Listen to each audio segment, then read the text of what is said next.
You're listening to the OCD Stories podcast, hosted by me, Stuart Ralph. The OCD Stories is a podcast dedicated to raising awareness and understanding around obsessive-compulsive symptoms. I do this through interviewing inspired therapists, psychologists, and people who have experienced OCD. Welcome to the OCD Stories. And welcome to episode 391 of the podcast. And in this one, I chat with Katryna, who has kindly agreed to share her story with us. So we discuss her OCD story, in particular, masking symptoms, self-harm, OCD themes including harm, symmetry, existential, suicidal, and relationship. We talk about panic, her dog Oliver, who helped her a lot, the use of humour in therapy, doing intensive outpatient therapy, NOCD, depersonalisation and derealisation, and much more. And thank you to our podcast partners NOCD. And NOCD is celebrating 3 years of partnering with this podcast. And in honour of this anniversary, NOCD have offered people in the UK a special deal because I am a UK citizen. So to honour the 3-year partnership, they are offering new members in the UK a reduced rate of $32 US dollars, or roughly about £25 sterling, per 60-minute session if you start therapy before the 31st of July. You'll be able to continue treatment at this discounted rate for 2 months. To access this reduced rate, schedule a free call with their team and mention the code OCD Stories. That's code OCD Stories to get this discount. And you can find out more by going to go.treatmyocd.com/the OCD Stories. So thank you to NOCD for offering some of my listeners this great discount. And of course, if you're in the UK currently, NOCD don't take private healthcare. So hopefully this discount helps you access therapy. And of course, if you're in the States, NOCD take a lot of healthcare plans. So go to their website to find out if you're covered. Thank you to all of our patrons for supporting our work. This podcast episode is available as a video recording on our Patreon. To sign up to our Patreon and to check out the other benefits you'll receive as a patron, please see the link in the show notes. So thank you to Katryna for her time. And of course, thank you to you guys for listening. As always, it means a lot. And without further ado, here is Katryna. Welcome to the show, Katryna. Thank you. Thank you for having me. Yeah, it's good to have you on. And I'd love to hear your OCD story. So if you could share that in as little or as much detail, that would be good. Yeah. So I feel like I've always known that I have OCD. I've had symptoms since I was a child, but of course at the time I didn't know what they were. As a kid, I have this memory of like always needing to close the toilet seats around my entire house. And, my parents and I would look at it, I was like, oh, just like a little cork. But in reality, if I didn't do it, I wouldn't be able to sleep because I thought like witches were going to come out of the toilet and harm my family. So really quickly, my OCD tend to latch on the people that I love, my mom, my dad, and my grandmother. And everything I did was to make sure that they were safe. And then I would also have severe panic attacks about it. But at the time, like I said, I didn't know what it was. My family just thought I was a sensitive kid, but it would be like a life or death situation in my head. I would randomly think that my family's about to die and I'm helpless and I need to do something to make sure that I will see them again. I have this really early memory of my parents going out to dinner and my grandma was watching me and they said that they were going to be home at like 8:00 or whatever. And it was like 8:05 and they weren't home. And I called them and they didn't answer their phone. So I automatically thought they're dead. As like a child, that was my first instinct because my parents are dead. I won't have them anymore. And I had this teddy bear with their picture like in the belly of the teddy bear. And I held it and I kissed it. And I was like basically praying for them to come home. And then they called. And I feel like that taught me like, oh, look, you saved their lives. And I feel like that's kind of where it started. At least that was like the earliest memory of like real proof of like, wow, that's probably what started this pattern. So yeah, a little older I got, I started having this like poking thing. I didn't like when people tapped me or poked me and I had to like do it on the other side. So if someone poked my shoulder, I'd have to poke the other side. And that's the first thing my mom noticed. And she was actually the first person to mention OCD to me. She also didn't know too much about it other than what I was doing could be OCD. Like there's a possibility, but it wasn't taken very seriously. It was more like, oh, like you just have this. And I was like, oh, okay, cool. And I was telling my friends like, yeah, like I just have OCD. Like I just don't like being poked. um, so it did get worse over time because I didn't really understand what it was. So going into high school, I think high school was probably one of the worst times because it went from little things such as checking my hair straightener, checking the stove every time before I leave the house. Then it would get to the point that I would check it a bunch of times and then I would get in my car and then need to go back inside the house and check it over again. Also, it would take me like 10 minutes to get into my bed. And when I say get into my bed, I mean standing next to the bed and just getting into it. And that would take sometimes about 10 minutes or over because I just have to do it over and over again. And then things started to mix with like breathing and blinking. So I had to match like my feet movements with my hand movements, with my breathing, with my blinking. And so all those things together, I'm bound to mess up somewhere. Even though there was no rules, it was just whatever felt correct. Most of the time it didn't.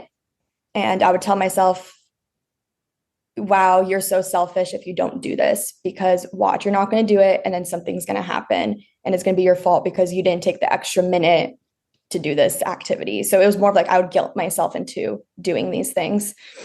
And then it got to the point where I would actually hit myself in the face for multiple reasons. It started off with like tapping. I would tap my forehead and again, match it with the breath and everything else. I'd tap my forehead. And then when I wouldn't get it right, and I'd do it over and over again, I'd get frustrated and turn my tap into a fist and just start hitting myself in the face. And so it was a combination of like, now I have to do it like this because it evolved into this, but also I'm just so angry at myself because I can't stop this action. So this was around high school time. So when I graduated high school, or I guess during high school too, I saw my first therapist actually. I saw my first therapist in high school and we talked a little bit about OCD, but I didn't stay with her long. I probably did it for like a couple months and that was it. I felt like my mental health wasn't really taken seriously. As a family, we didn't really talk about mental health. So it was just kind of like, oh, like she'll grow out of it. Like, you know, my dad was like, oh, when I was a kid, I used to close the toilet seats too. Like you'll grow out of it. And so in my head, I was like, okay, this is just a season. When I'm an adult, it'll go away. But when I became adult, it became so unmanageable. So my father he was around, but he wasn't emotionally available. We weren't very close at all. And once I graduated high school, he actually left. And he like started a new family. And so when he left, I tried not to let it hurt me. And I feel like I kind of blocked out those emotions of like, you know, yeah, my father abandoned me basically.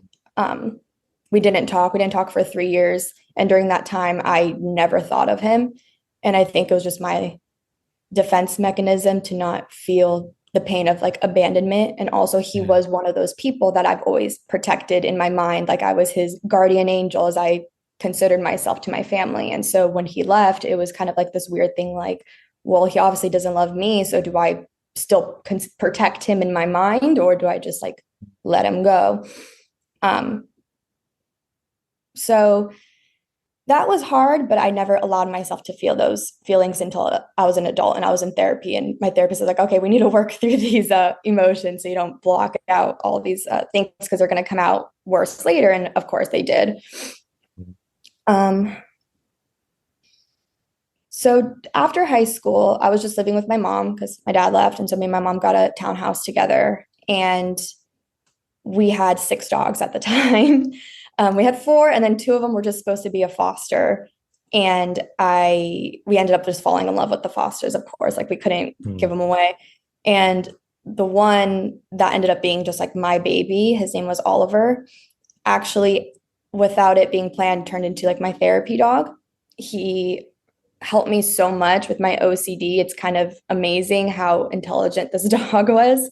But when I would hit myself, he would like come over and like lick my arm or kind of like sit on my lap and look at me. And it kind of like showed me like, hey, you need to stop. Like he's trying to stop you from hurting yourself. Like, don't do this.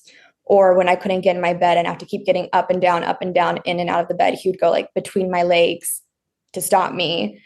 And so he was really, I don't know if he was trying to do that, but he would only do that when I was going through like my OCD cycles or having like a panic attack. He'll come over and comfort me. So really quickly, he helped significantly. And it was kind of like, in a way, ERP, because I would just kind of like stop doing it. It was like an exposure of just like not doing the compulsions without realizing that I was doing it. And it helped tremendously. It helped until he passed away, basically. So yeah, in the future, he ended up passing away, I think about 2 years after I had him. And it was very sudden and it was very traumatic. And it was the first time I saw like a living creature die other than like bugs, like in person. Yeah. And again, same thing with like my father. I just kind of shoved all those emotions down because in my head, I'm like, well, people lose loved ones every day. People lose their parents. Even though he was my family, I lost my dog. I can't compare myself to those people who dealt with so much worse. So I need to be like strong and not let this destroy me kind of thing. When Oliver was still alive, I met my current boyfriend. And so that was like a really good time of my life. And so after Oliver passed away, we ended up moving in together and things were still going very well.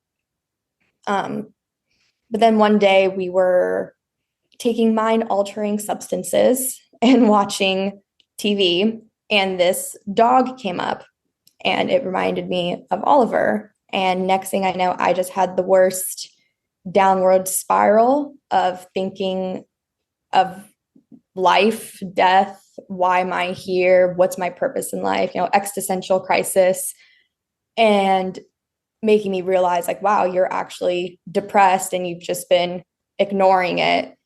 And I looked at my boyfriend and I was like, I want to go hurt myself. Sorry. It's okay, don't need to apologize. So that was really difficult, and it was really like alarming because of how well I became unmasking my emotions. And also at that time, I was really good at masking my OCD as well. Like people didn't realize I had OCD, and it was to that extent because of how good I was. Like it was like just me. Like I was really good at hiding it. So when people poked my shoulder, I would scratch the other side to make it look like, oh, I just have an itch. When I was breathing weird, I just kind of was like, oh, like it's kind of hard to breathe. Like I would just make up excuses in front of people to make it seem like I'm just behaving like a normal human being. But yeah, so that was pretty, that was pretty traumatic. So my boyfriend was really good at getting me to see a therapist again.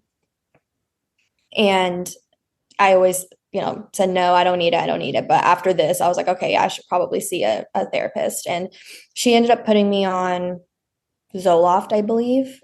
And I gave it a fair shot. I think I gave it like 6-7 months, but I just didn't like the effects it was giving me, like the side effects. So I ended up getting off of it.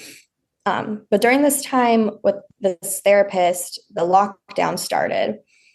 And so like a week before the lockdown, me and my boyfriend went to a concert. It was like one of the last concerts in Los Angeles, which was really interesting. But at that concert, again, taking mind-altering substances, at the end of the concert, I almost got kidnapped by a man, to the point that I had to talk to police and like firefighters were there and stuff. Luckily, he didn't put his hands on me. He did to another girl, and then they got away, and then he turned his focus on me. So I was his second choice. but yeah, so it was definitely traumatizing, to say the least. And I don't want to go too much into detail into it because it's not really related to what I want to speak about today. But that was a very traumatic point as well. And it actually led into my harm OCD. So after that happened, the lockdown happened, and I was obsessed with watching like true crime. I would wake up in the morning because I didn't have a job. I was a waitress, so I lost my waitressing job. I'd wake up in the morning, home alone, and then I would just go on Facebook. And with the Facebook algorithm, I would have true crime, girl get kidnapped, blah, blah, blah. And I would just like watch it. And I started thinking, like, how do these people just like do stuff like that? Are they born this way? Did life make them this way? Were they perfectly normal and then they snapped? You know, that's what they say in the shows to make it interesting. Like they were a loving family and then they weren't. And he's now, he killed his whole family, you know? So, and there was one case in particular of a man who did kill his whole family. And that was the one that really shook me up because they painted him as such a suburban house dad, loving part of the community. No one would have known this would have happened. And then it happened. So I'm like, did he become possessed? Was he always this way? So I became obsessed with like making sure that doesn't happen to me because I want to make sure my family is safe. I want to protect my boyfriend. I want to protect my mom and I want to protect my grandma and my cat, who is my baby. So it got to this point that I was like Googling like signs of like a psychopath, signs of a sociopath. And it didn't help that I considered my father a sociopath. And so I was like, what if his uncaring genes passed on to me? What if I'm pretending to care about people, but I actually don't? What if I'm a bad person? So the harm obsessions got really bad when I woke up one night because I would have bad insomnia for a while, but I woke up one night and my cat was so peacefully sleeping just like next to me. And so I woke up and I couldn't sleep. It was like 3 a.m. and I was just like petting him and he was so peaceful. And I was like, what if I just hurt him? You know, like this animal trusts me. He loves me. I feed him. I take care of him. He obviously trusts me so much that he is so peacefully letting me pet him. And what if I just like hurt him? So I was very taken back by that. I didn't really know what was happening. But then when I started Googling those symptoms, OCD started popping up and I was like, huh, that's very weird. Like I have OCD. I didn't know that OCD has all these extra layers to it. I thought it was just my, checking of the stove and the poking and the breathing weird and all of that stuff. I didn't think it was related to thoughts of, hurting my cat. Oh, at that time too, I was also having like relationship thoughts as well. Okay. I was having relationship thoughts as well. I was, I love my boyfriend, but I was having thoughts of what if you don't love him? What if you are just pretending to like him because you don't want to be alone and blah, blah, blah, because your dad left. And so now you're just holding on to him kind of thing, making up these stories. And so that was like something I was like, why am I having these thoughts? I don't understand. And then with my cat, I'm like, why am I having these thoughts? I don't understand. And they were like nonstop. And so I kept them a secret for a while. And then I eventually told my boyfriend, I was like, hey, I'm having these thoughts. I don't know what's going on. And it was very scary to do so because how can you tell the person that you love, I'm having thoughts that I don't love you. I don't think they're real, but like my brain, like what I'm telling myself is I need to break up with you, but I don't want to. So I don't know what's going on. It's very like alarming. Like, what are you talking about? But I am so grateful that he was very patient with me and understanding. And when I was telling him these thoughts of my cat and of him, he was like, do you want to stay at your mom's for a couple of days, see how you feel, to get some space. So I went to my mom's house and, I talked to her about it for a little bit, but it was funny, like within an hour of me being at my mom's, I'm like texting him, like, I want to come home. I miss you. So that was like a sign that obviously I didn't want to be away from him. So yes, thoughts of my cat, thoughts of my boyfriend. So I was still kind of like Googling these parts of OCD to see exactly what's happening to me. And also as I'm reading it, I'm like, well, yeah, you have OCD, but what if this part of it isn't OCD? It's OCD lying to me that I have OCD. What if I'm pretending I have OCD? You probably don't. You're probably just crazy and you're just trying to find like a reason so people don't think you're a bad person. So it got really bad one day when my boyfriend was at work and I was home alone. And the same thing happened with my cat. I was, just petting him and I had a horrible, horrible intrusive thought about him, about hurting him. And I thought I was actually going to do it. And I screamed and ran out of the house like a mad woman and started like, I live in a complex. So I was like walking around the whole complex, just bawling my eyes out, not knowing what to do. I get in my car so I could drive away. I was like, you probably shouldn't drive. Don't drive. You're obviously having an episode. I call my mom, and I think that was the first time my mom actually heard me have like a panic attack, you know, and kind of seeing me have a breakdown. And I think that was like a turning point for her to realize like, okay, yeah, she definitely, something is wrong. You know, this is not just her sensitivity or like the mild OCD. Like she obviously needs more help. Yeah.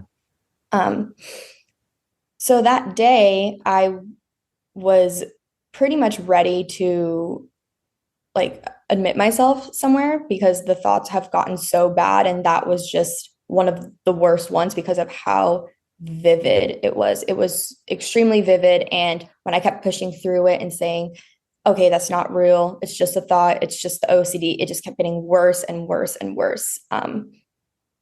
So I was pretty much ready to like take myself to like a hospital. Luckily, my boyfriend was able to, calm me down. He came home, we talked about it, and he's like, let's sleep on it in the morning. I had a psychiatrist appointment through Zoom in the morning. He's like, talk to your psychiatrist and then we can go from there. I'm like, okay.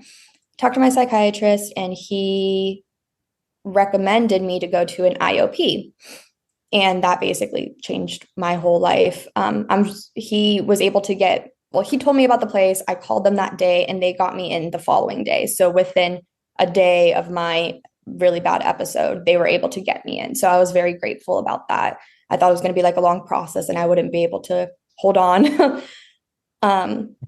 So I went there. Sorry, my cat just jumped on the counter. That's okay. My cat that I want to kill. Hi. So now what I do to kind of minimize those thoughts is whenever he's being annoying, like this morning, he was like knocking things off the counter. I was like, see, this is why I want to kill you because you're annoying. Yes. So you're leaning into it and using humor now, right? Yes, definitely. And I'll definitely talk about that a little bit more later. That's kind of what I've been doing to help because the thoughts still happen all the time, but it's how I react to them that's making a difference. Good. So yes, I started this IOP. I was there for 8 months. So I was there for 9 hours a week. So it was very intense. And then I also started doing NOCD. And I did that for a few months as well. And that's where I learned about sorry. See, he's scratching up my furniture. This is what I mean. He does these things. I'm like, this is the reason.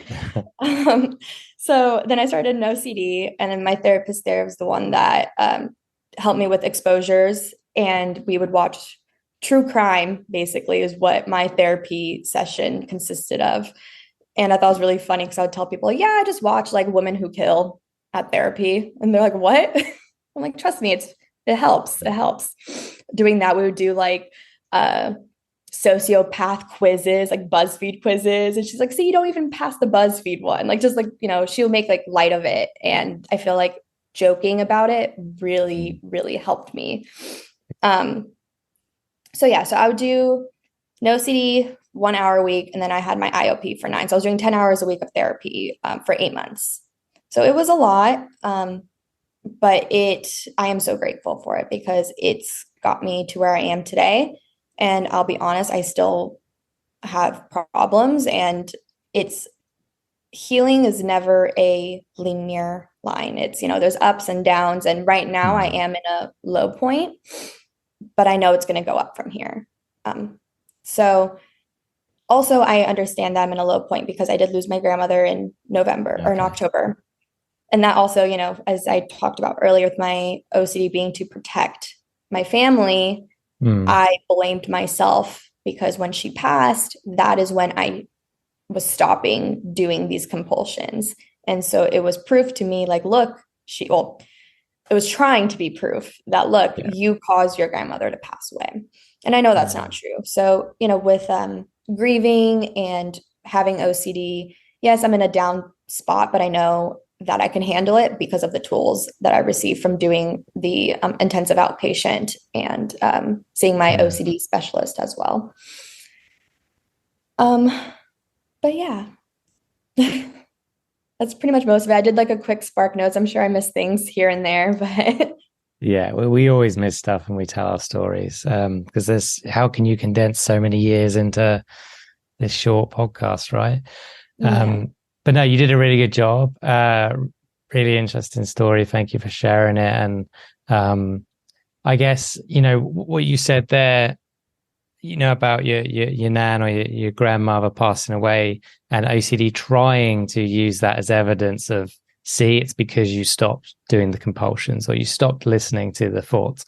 It reminds me of what you said at the beginning of the interview where your parents were like 5 minutes late and you did some compulsion to sort of protect them, like prayer, and then did they call back or come in? I can't remember, but they turned up, right? They turned up. I don't remember either because I was so young, but it was either they called or they showed up, but they Yeah, proved to me that they were alive. exactly. So like all these years later, your brain's still trying to make that connection of it's the compulsions that are saving you here and saving everyone else. So it's good that now you're in that place where, yes, it's still trying to do it. And our brains will always try and do that to some degree, but you were able to resist it. Mhm. Yeah. Yeah. Okay. And then the other thing that stands out for me is when you were a kid, I can't remember what it was. It might have been something to do with the TV, but it was something to do with witches. Am I right in saying that? Yeah. Well, when it was the toilet seats because I was afraid of Oh, sorry, witches that for was it. some reason. But now I embrace it. I consider myself a witch. So. Okay. Okay. Fair enough. But I'm always curious because we could argue witches is a kind of, I don't want to say out there thing, but it's do you remember like watching a TV show, a film, a comic, something like that, that kind of that's why your brain latched onto witches? Do you remember anything like that? Not anything specific. I Hmm. mean, my mom always watched horror movies, and so as a kid, I'd walk into the room and she was watching something scary, but she would tell me to leave. Like I wouldn't sit there and watch Oh, it with okay. her. Yeah. But I mean, I could have saw something that Yeah. made me afraid of witches for some reason when I was younger. But Yeah. like, my parents would see it as a child just being afraid of something that's not going to happen. But the way I saw it was like I had to close the toilet seats because they're gonna come if I don't, and then they're gonna kill everybody in the house. Yeah. So, Yeah. Yeah. Yeah. Fascinating. We don't have to know why, maybe, but it's always, yeah, fascinates me. So yeah, what you said earlier as well about masking, about if someone tapped you on one shoulder, you would kind of scratch the other to make it look like you were just itching as opposed to like mhm, doing a compulsion. And yeah, some people can get very good at hiding their OCD, right? But as you say, it's so exhausting to do that on a daily basis, right? And that's where I think you said the sort of the punching came in, um, mhm. which did become a compulsion for you. It went from tapping your head to punching it. But I guess initially, before it became the compulsion, would you agree that that was almost self-harm out of frustration of I'm going to hit myself or I would not? now say yes. Okay. In the past, I wouldn't consider that self-harm because I always considered self-harm like, cutting. Yeah. I never considered it as just like physically hitting yourself. Hmm. But now looking back, like it was definitely self-harm because it came out of rage, of not being able to stop the compulsions, and then it turned into a compulsion. It wasn't a compulsion at Yeah. first. The hitting wasn't, the tapping was. But yeah, it did become very exhausting, and it's like OCD was in every little thing I did, everything. Watching Hmm. TV, I would have to rewind the TV, putting my cup down, putting on chapstick, locking the door. Like every little thing had something to do with OCD, and it wasn't always the same. Like I had my rituals, of course, I had like my handful of rituals that I did every day, but most of it was just random things, which made it so much worse because I didn't know how to stop because it was just so embedded in me.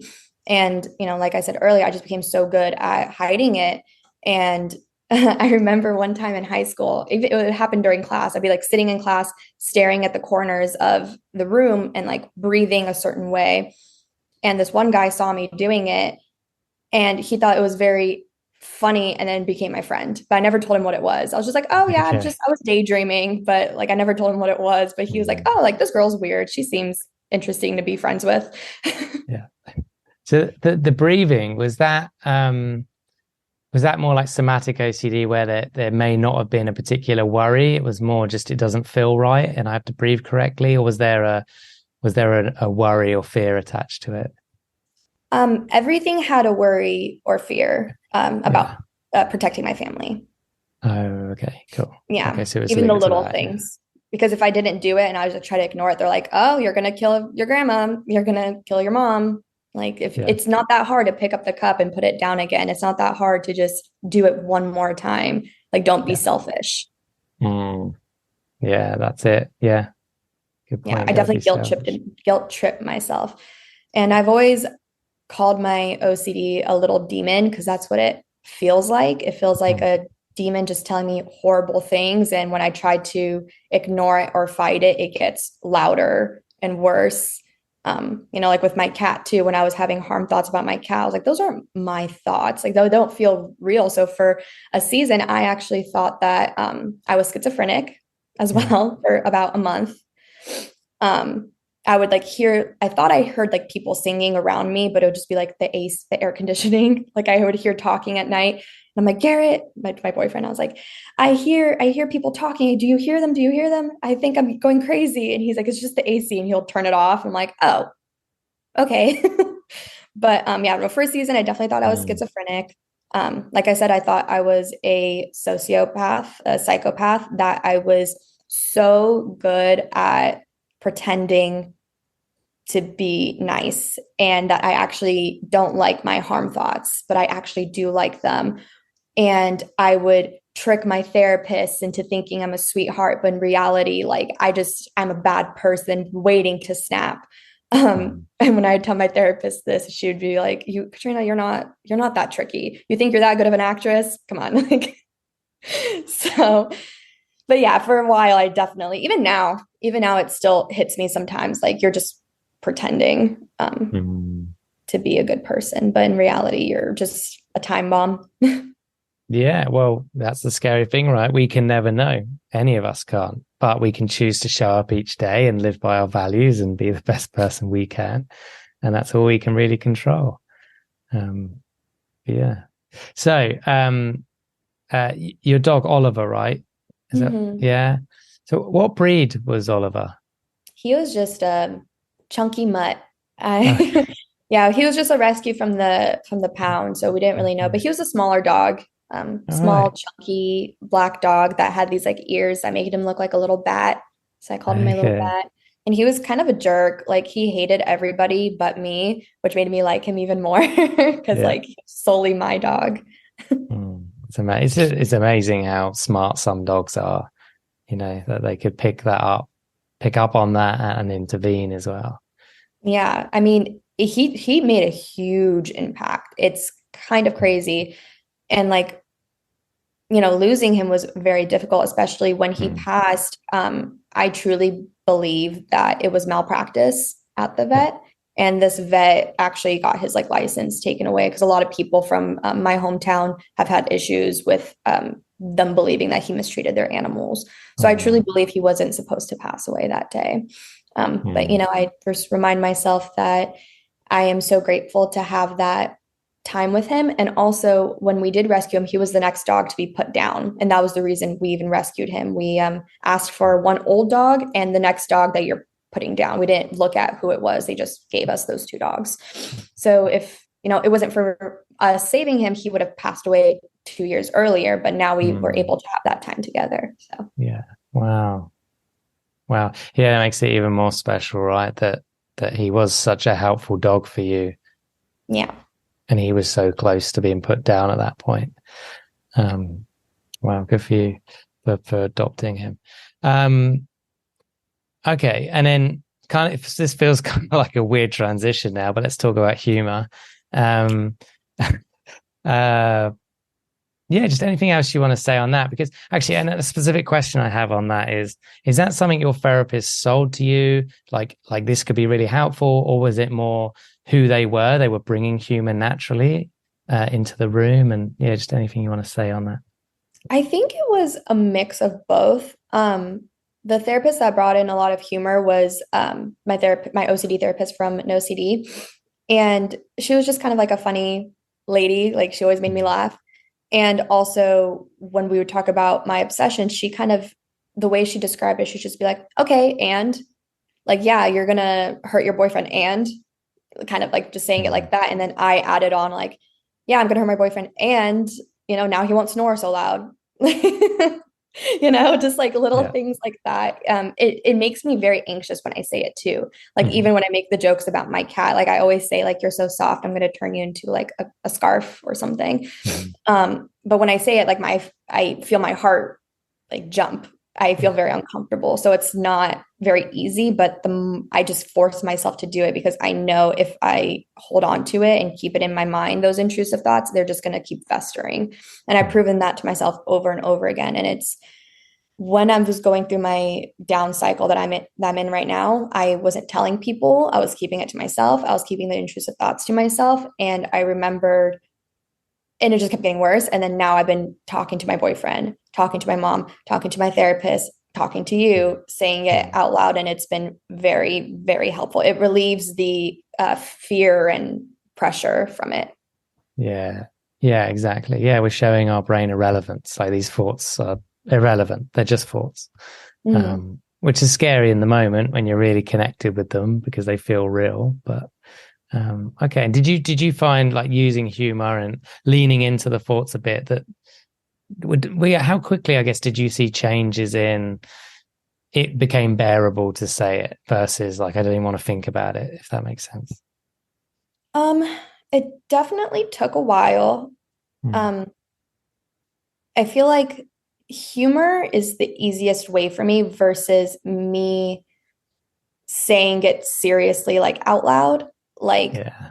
Okay. thoughts about harming my cat. If I say, oh, I think about, I don't see, I can't even say it right now. I Yeah. can't even go into the detail of like my harm thought of saying it this way, but I can Mm. say, oh, I'll just let him have a swim in the bathtub, like as a joke. Like I could Yeah. say it like that. It still hurts versus like I can't say it Yeah. seriously. Okay. I still have a hard time with that.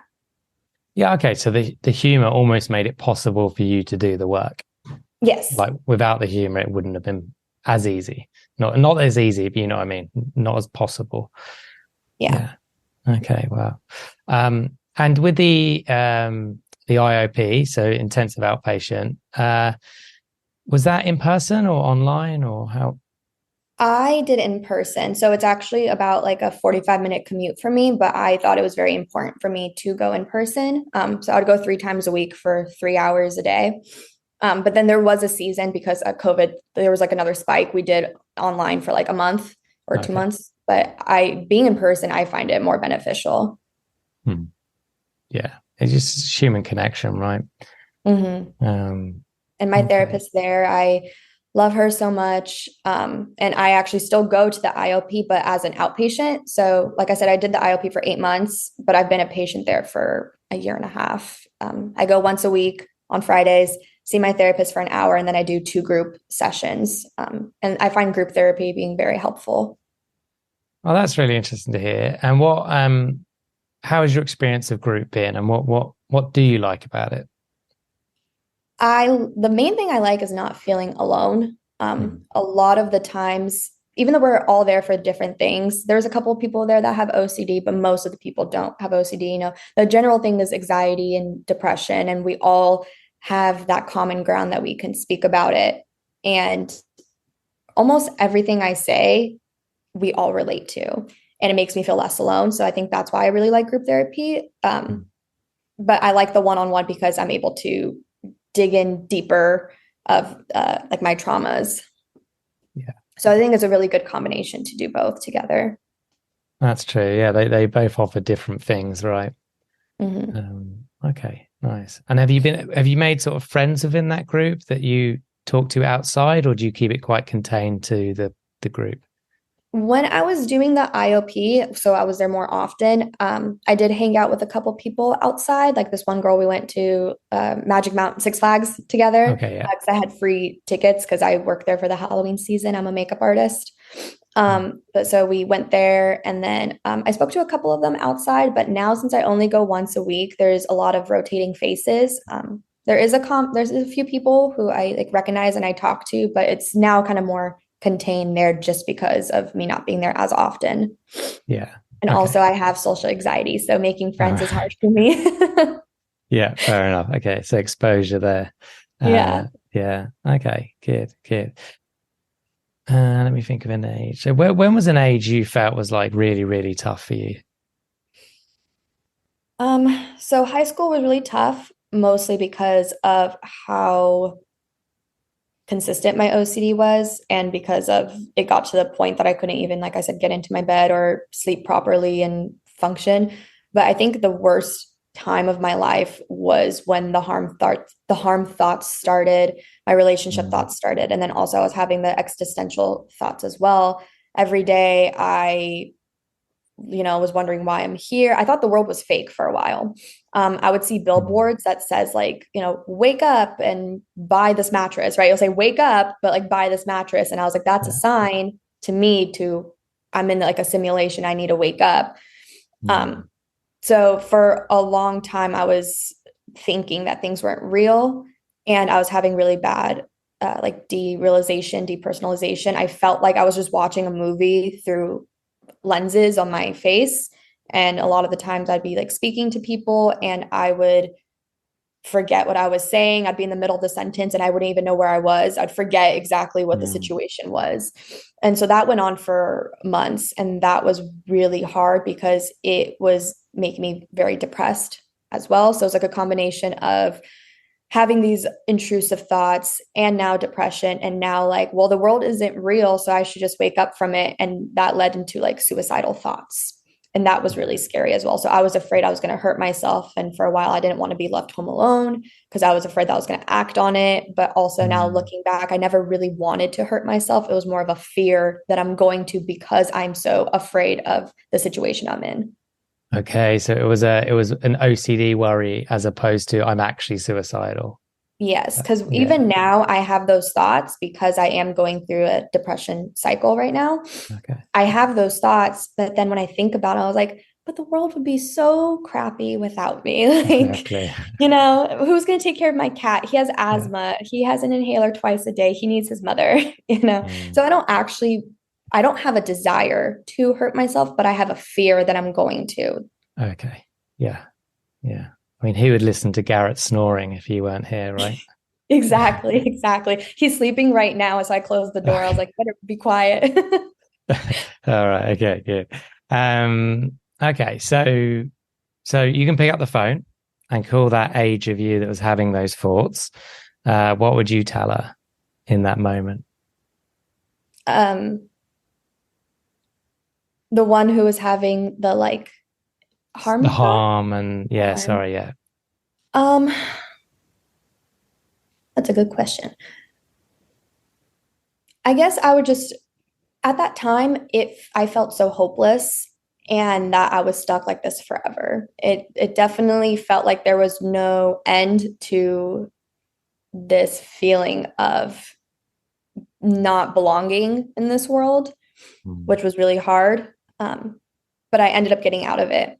And I did that with the work that I put in. I definitely put myself first for a season. Well, I always put myself first now, but for a while I was really focused on my mental health and getting better. And, I did, but that's not to say that those thoughts haven't come back. They still happen, but now they're a lot more easy to manage because I remind myself, like, hey, like, I know you're having these thoughts right now. I know the world doesn't seem real, but you've had this before and you got out of it. And remember how amazing you felt. Like it's going to happen again.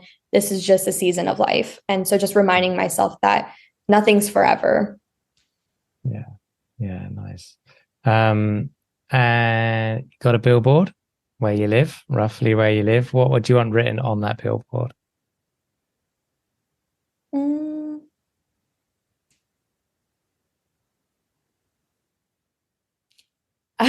This is a little sassy, but I would say like you don't have OCD because you're tidy or something like that. Mm.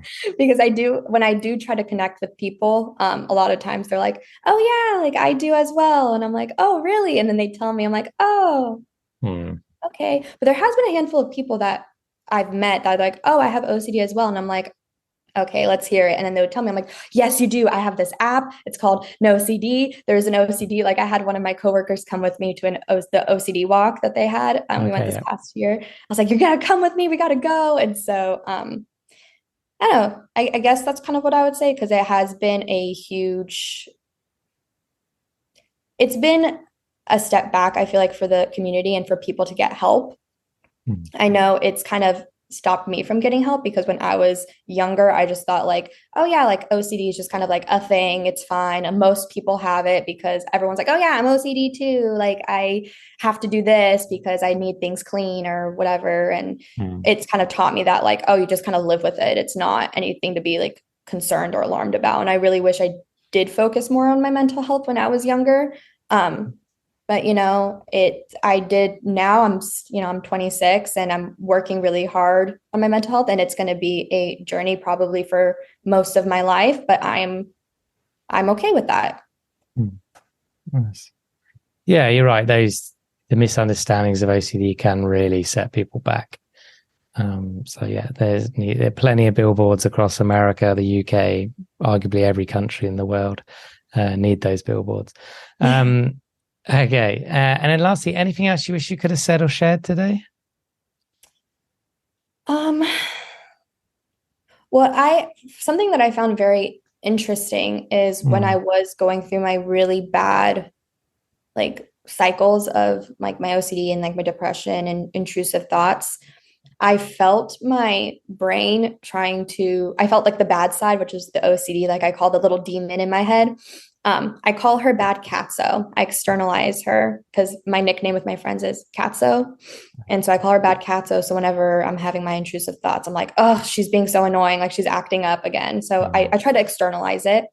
But then during this time, I also felt like my unconscious brain was trying to help me, because every time I would sleep, I would have a lucid dream. I'd probably have them 3 times a week, which I find very crazy because most people won't have it that consistently.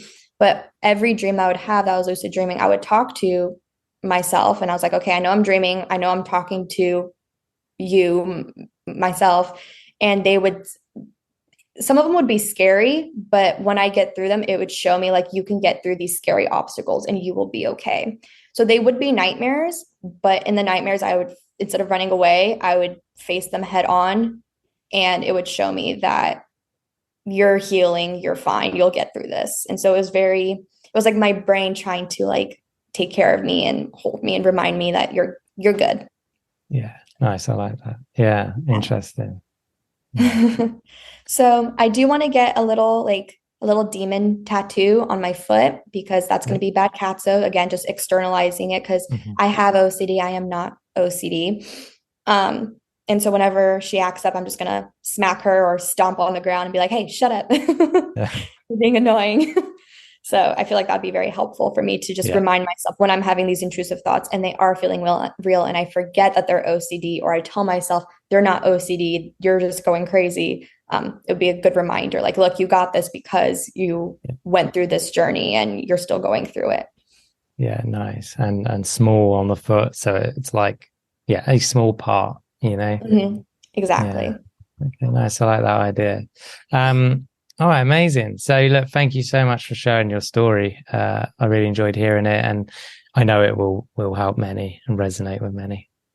Thank you. Thank you for having me. Thank you for listening to this week's podcast. And thank you to our Patreons who helped make this episode possible. And if you would like to find out more about Patreon and the rewards and benefits, then there will be a link in the episode description. If you enjoy the OCD Stories podcast and would like to support us with a one-time tip/donation, please go to theocdstories.com/support.